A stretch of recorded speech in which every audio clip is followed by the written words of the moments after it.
Hello friends, ఈరోజు Sunday కదా. Sunday ఒక మినీ వ్లాగ్తో మీ ముందుకు వచ్చేసానండి.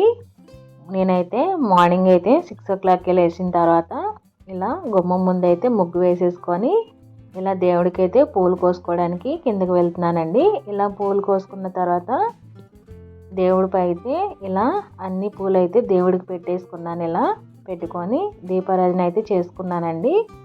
దీపారాధన మనం ఎప్పుడు చేసినా కానీ ఏకహారతతోనే చేసుకోవాలి, అగ్గిపుల్లతో వెలిగించకుండా. తర్వాత ఇలా సండే మా లంచ్ అయితే రెడీ అయిపోయింది.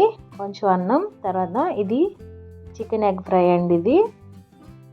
తర్వాత కొంచెం చేపల పులుసు కూడా చేసుకున్నాను. ఇలా 1 kilo వరకు బెండకాయలు వేసి చేసుకున్నానండి ఇలా మట్టి పాత్రలో. చాలా చాలా టేస్టీగా ఉంటుంది. తర్వాత చింతపండు చారు, తర్వాత కొంచెం పెరుగు. అంతేనండి, మా లంచ్ అయితే రెడీ అయిపోయింది. వీడియో నచ్చితే ప్లీజ్ లైక్ చేసి సబ్స్క్రైబ్.